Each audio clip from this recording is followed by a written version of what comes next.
Assalamualaikum warahmatullahi wabarakatuh. Selamat pagi adik-adik. Berjumpa lagi dengan saya Kak Sri Wahyuni. Dalam pertemuan kali ini, mari kita membahas tema 4.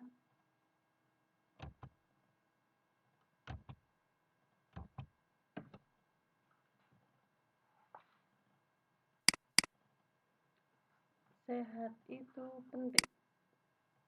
Subtema 1, peredaran darahku sehat. Adapun kompetensi dasar antara lain, kompetensi dasar IPA 3.4 menjelaskan organ peredaran darah dan fungsinya pada hewan dan manusia serta cara memelihara kesehatan organ peredaran darah manusia. 4.4 menyajikan karya tentang organ peredaran darah pada manusia. Kompetensi dasar bahasa Indonesia 3.6 menggali isi dan amanat pantun yang disajikan secara lisan dan tulis dengan tujuan untuk kesenangan. 4.6 melesankan pantun hasil karya pribadi dengan lafal, intonasi, dan ekspresi yang tepat sebagai bentuk ungkapan diri. Untuk mengetahui sejauh mana materi yang akan kita peroleh, kita dapat menjawab pertanyaan-pertanyaan berikut. Yang pertama, apa yang dimaksud dengan sistem peredaran darah pada manusia? Yang kedua, apa saja organ peredaran darah pada manusia? Yang ketiga, apa fungsi organ peredaran darah pada manusia? Untuk menjawab pertanyaan-pertanyaan tersebut, kita harus mengetahui tujuan pembelajaran pada materi ini.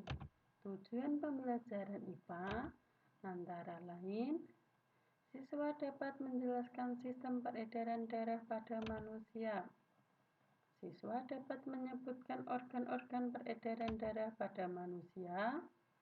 Siswa mampu menganalisis fungsi organ-organ peredaran darah pada manusia.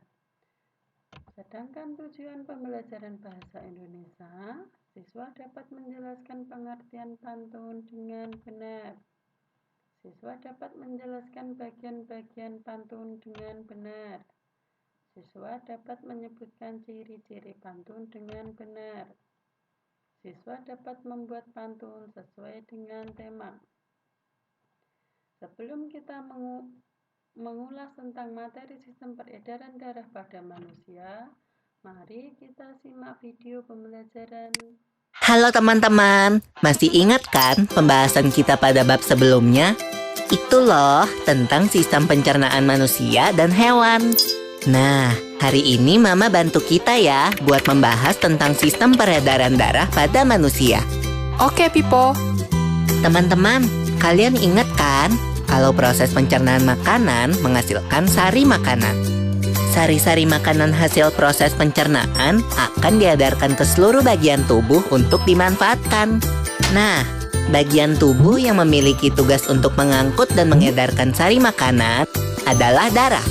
Selain itu, darah juga berfungsi mengedarkan oksigen dan karbon dioksida hasil pernafasan. Betul, Pipo. Jadi, darah itu punya dua fungsi buat tubuh kita. Darah berfungsi untuk mengangkut dan mengedarkan sari makanan hasil proses pencernaan ke seluruh tubuh. Selain itu, darah juga berfungsi mengedarkan oksigen dan karbon dioksida hasil pernapasan. Peredaran atau aliran darah di dalam tubuh manusia terjadi melalui organ peredaran darah, yaitu jantung dan pembuluh darah. Jantung adalah organ tubuh yang berfungsi untuk memompa darah ke seluruh tubuh. Jantung manusia terletak di dalam rongga dada agak sebelah kiri. Kamu tahu nggak besar jantung kita? Kalau jantung orang dewasa sih kira-kira seukuran satu kepalan tangan yang beratnya 300 gram. Di dalamnya, jantung memiliki 4 ruang, yaitu serambi kiri, serambi kanan, bilik kiri, dan bilik kanan. Betul nggak, Ma? Betul, Pipo. Sebagai alat pemompa darah, jantung memiliki otot-otot yang kuat. Otot bilik lebih tebal daripada otot serambi, karena otot bilik memompa darah keluar jantung untuk diedarkan ke seluruh tubuh. Oh iya, di antara serambi dan bilik jantung, ada pemisah berupa pintu turun yang disebut katup jantung. Katup jantung yang sehat dapat menutup sangat rapat, sehingga darah dari bilik tidak tercampur dengan darah dari serambi. Katup-katup itu membuka dan menutup seirama dengan denyutan jantung. Kalau nggak salah, pembuluh darah dapat dibedakan menjadi dua berdasarkan arah aliran darah, yaitu pembuluh nadi atau arteri dan pembuluh balik atau vena. Bener banget, Pipo. Pembuluh nadi adalah pembuluh yang mengalirkan darah keluar dari jantung. Pembuluh nadi yang paling besar disebut aorta. Kalau pembuluh balik adalah pembuluh darah yang mengalirkan darah masuk ke dalam jantung. Pembuluh balik yang paling besar ada dua, yaitu pembuluh balik atas dan pembuluh balik bawah. Kamu tahu nggak, Pipo? Darah dalam tubuh manusia selalu beredar dalam pembuluh darah, sehingga disebut peredaran darah tertutup. Berdasarkan panjang dan pendeknya jalur yang ditempuh, peredaran darah manusia dibagi menjadi peredaran darah kecil dan peredaran darah besar. Peredaran darah kecil berlangsung dari jantung ke paru-paru, kemudian kembali ke jantung lagi. Urutan peredaran darah kecil adalah serambi kanan, lalu ke bilik kanan, ke paru-paru, lalu ke serambi kiri. Berarti kalau peredaran darah besar berlangsung dari jantung ke seluruh tubuh, kecuali paru-paru dan kembali ke jantung. Urutan peredaran darah besar adalah serambi kiri, lalu ke bilik kiri, ke seluruh tubuh, lalu ke serambi kanan. Tapi dalam aktivitasnya, peredaran darah kan bisa terkena gangguan penyakit juga ya. Betul itu. Nanti kita bahas sama-sama di video selanjutnya ya.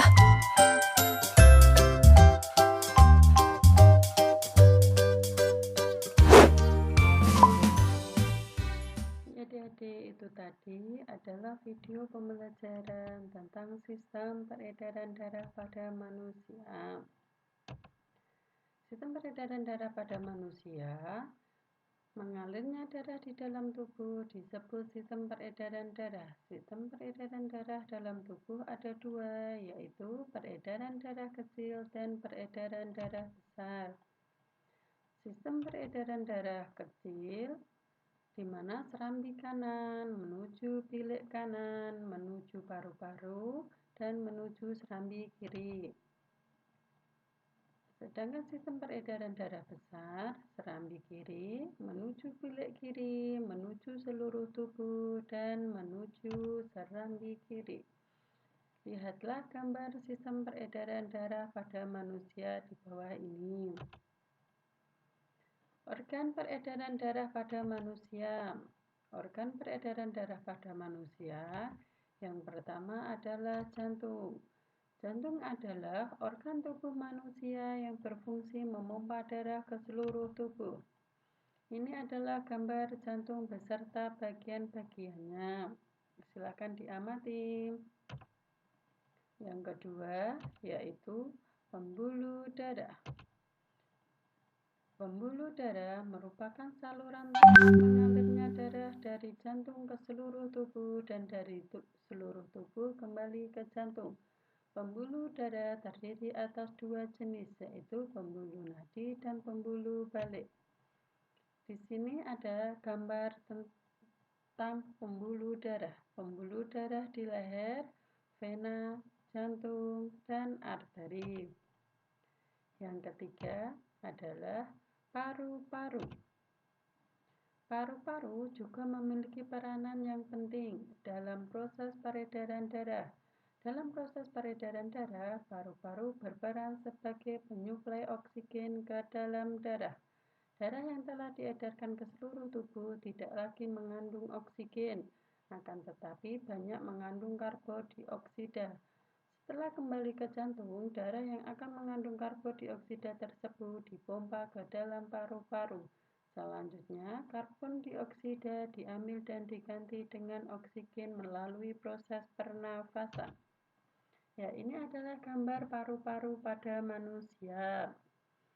Ya, adik-adik, itu tadi kita sudah membahas tentang sistem peredaran darah pada manusia, organ-organ peredaran darah pada manusia, beserta fungsinya. Setelah kita mempelajari sistem peredaran darah pada manusia, kita akan berlanjut menuju pelajaran bahasa Indonesia. Tahukah adik-adik apa itu pantun? Apa saja bagian-bagian pantun?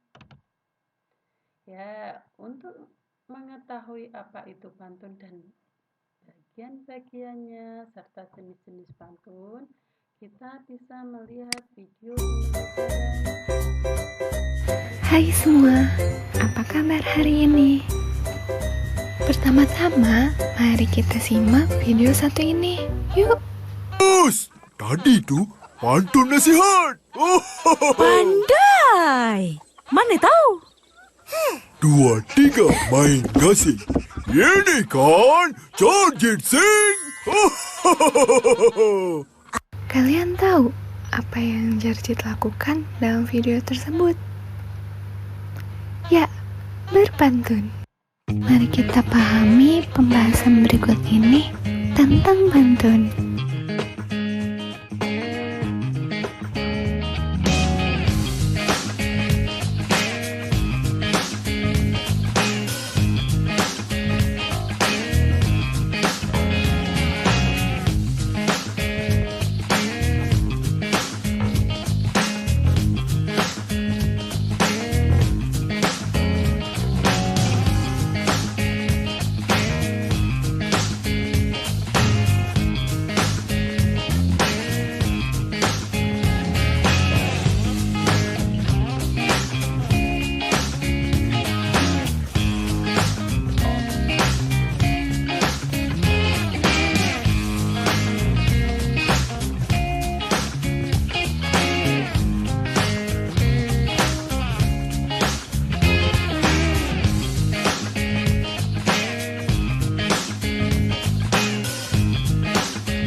Terima kasih. Yaitu tadi video pembelajaran pantun. Dari video tersebut kita dapat mengambil sebuah pembelajaran di mana kita dapat mengetahui pengertian dan bagian-bagian pantun. Apa itu pantun?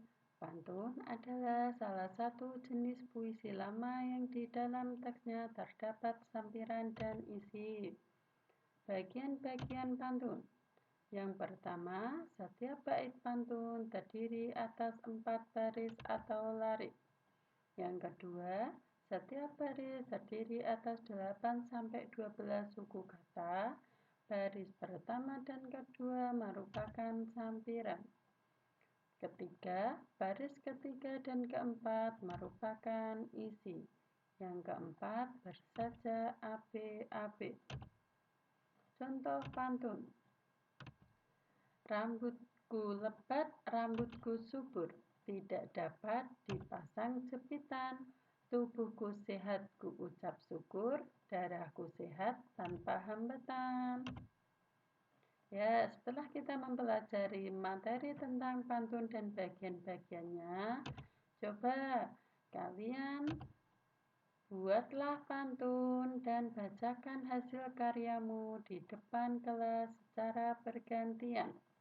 Jika kurang jelas, kalian bisa menghubungi Kak Sri Wahyuni.